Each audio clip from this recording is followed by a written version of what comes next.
Back to Access Tech Live. And yes, we are back on Access Tech Live. You know, it was a great conversation there with Alan Cowan talking to us all about Hume. Of course, the one thing that everyone's going to remember from that segment is you singing at the end of the segment. That's all anyone's going to talk about now. I am a great singer, Stephen. I was in tune. I did not do anything wrong. I'm very proud of myself. Okay, WWDC on Monday. Told you this is live. It's in the title. We give them the credit right off the bat. WWDC Monday. Lots of cool stuff, hopefully coming from Apple.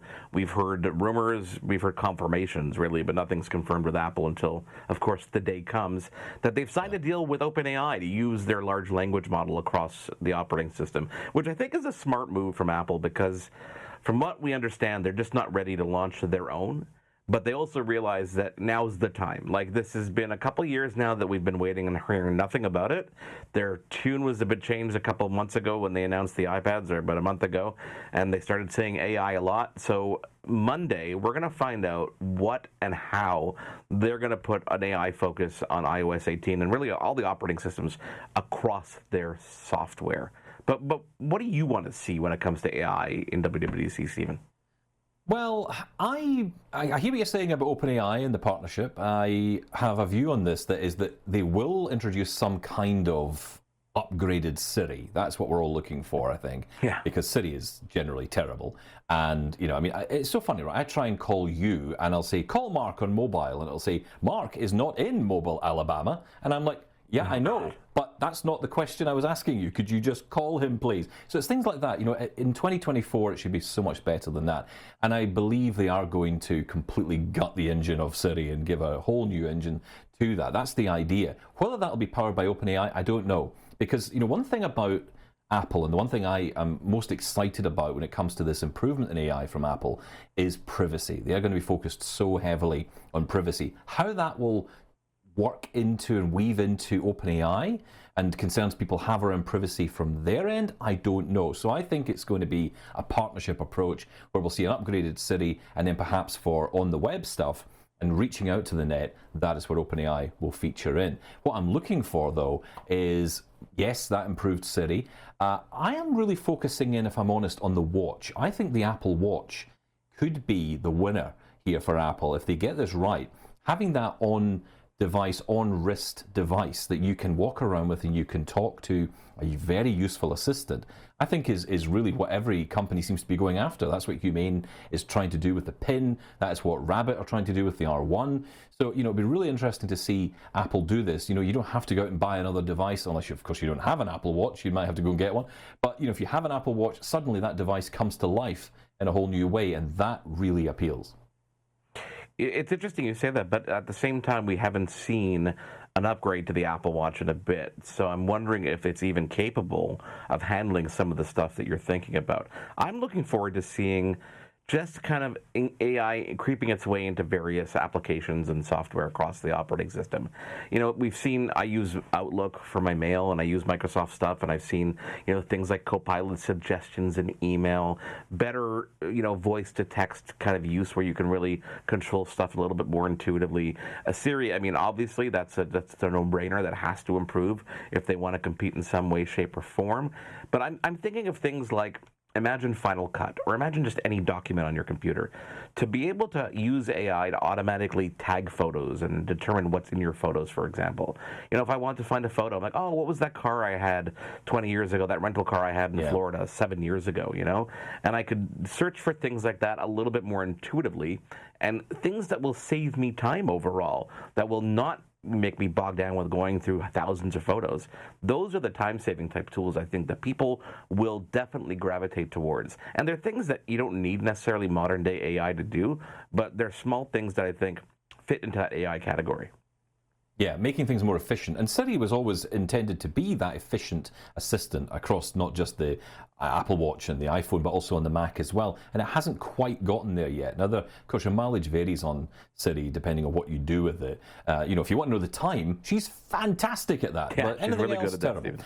that. But, you know, I think there's an interesting difference here between what Apple could potentially announce, and we don't know yet what that is, But there is a difference here between what Apple have been doing on the hardware front versus what other companies are doing. So the way I look at this is OpenAI have come out with an amazing piece of software. Now the hardware companies are really rushing to catch up and build in technology, hence why we see Microsoft recently announcing the Copilot Plus PC, which is building in the capability to do all of this on device. And the reason for that is because the amount of processing, computer processing that is required to do what AI needs to be able to do is so large that ideally you want to get that onto a device rather than reaching out to a cloud and a server farm, which of course has huge environmental impacts. Get as much of that on device as possible. That's really cool. That really helps the job. It helps the device work really well, and it helps you get a good experience. Apple have seemed to do this the other way around because they've been sneaking in these processing units, these neural engines, as they call them, into their processors, into their technology for years now.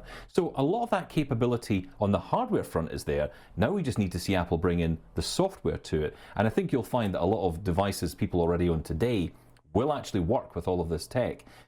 Of course, again, the newer one will always be better. But, you know, I think at least when it launches later in the year, I think most people may be able to use and action this stuff. No, I agree with you. I think that, you know, it's also important to note that it's no longer just the Mac and the iPhone anymore, right? Now we've got iPad OS, we've got TV OS, we've got, you know, whatever's running on the HomePod, and now Apple Vision Pro. Like, these are interesting places where I think that we could see AI save us time and actually be useful. It's funny because people ask me, what about hardware? We're going to see something announced? I don't think we're going to see anything hardware-wise. I think we've seen it all. No. I think the best bet is maybe we'll see a more international launch of Apple Vision Pro. Maybe we'll see that come to more countries finally. It's been quite some time now, and nobody but the U.S. has had an opportunity to play with it. And they have been focusing especially on the business side of things. That could be interesting. Obviously, we have to wait till Monday to find out all this stuff, but I'm looking forward to it. It's always fun to see what's coming.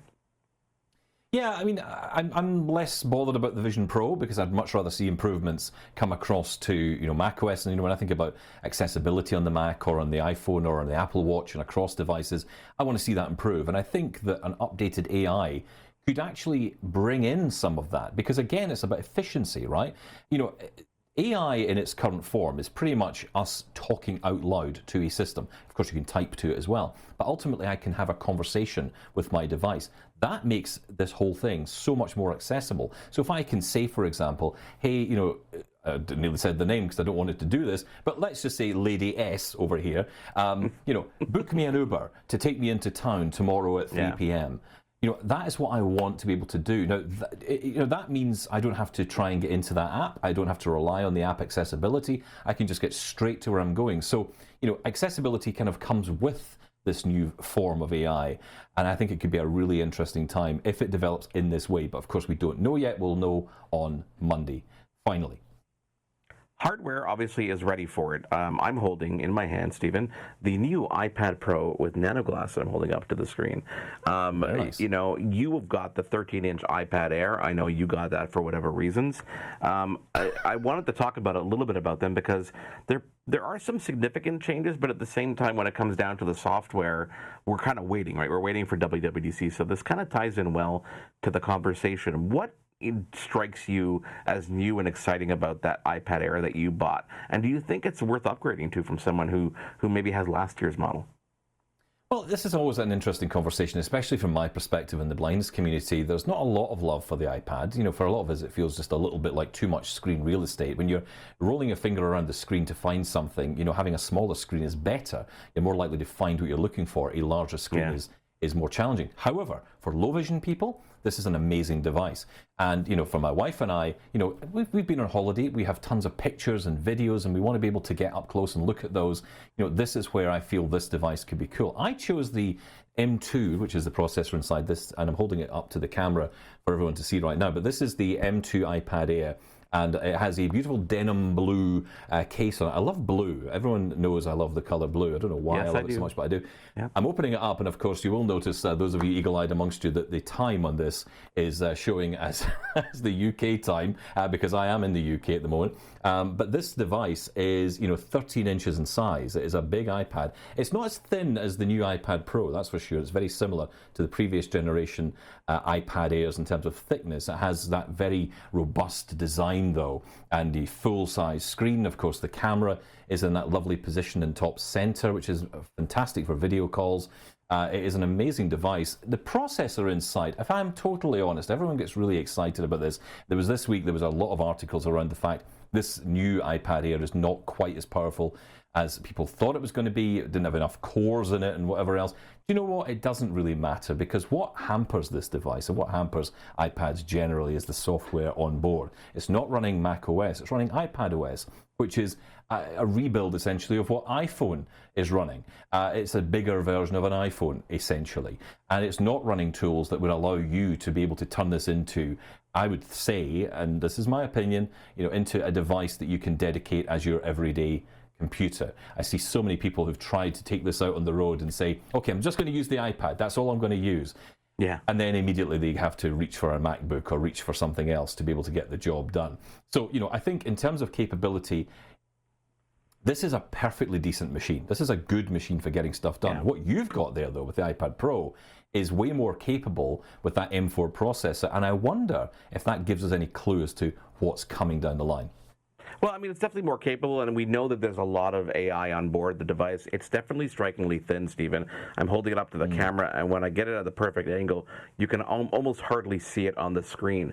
I went with the version that has the nano glass, and again, that's a differentiating factor. More expensive because you have to go for the 1 terabyte option, but you don't get the glare. Like normally when I hold devices like this up to a camera, you're seeing reflections of prompters and lights and stuff. And now you don't see that anymore, which is kind of cool.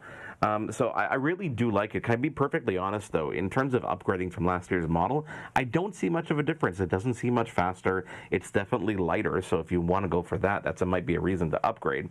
But what really kind of threw me off was I bought it with the Apple Magic Keyboard, which everybody said this is a great new keyboard. It's awesome. I ended up returning the keyboard, Stephen, because Logitech actually came out with their Folio, their Combo Touch for the actual iPad Pro, and it's got a wonderful keyboard case. It also protects the iPad as well. I'm holding it up to the camera, so one side protects the iPad. The keyboard is detachable, and it's got a better range of motion in terms of being able to sit on the desk and actually use it.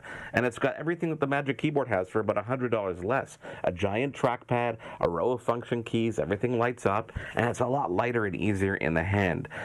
Plus, of course, you've got that Apple, Pencil Pro, which I'm holding up as well, which looks exactly the same, but has some cool new features, including haptic feedback. So I guess, to answer the question I asked you at the top, which is it worth upgrading? I know people who have been waiting for years to upgrade, and it's definitely worth an upgrade if you've got anything older than 2 years. If you got last year's model, there's nothing that's going to compel you to go get this device. There's nothing new other than the fact that it forces you to buy new accessories with it.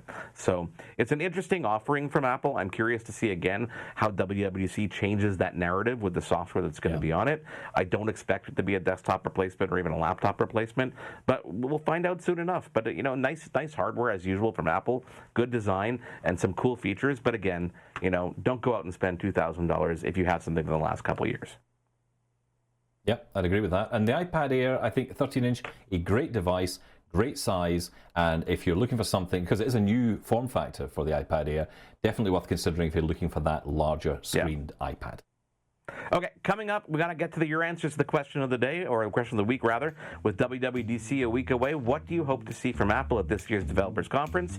We'll have your answers after a quick break. Stick around. There's more Access Tech Live to come. Get involved and have your say at Access Tech Live on social media. We'll be right back.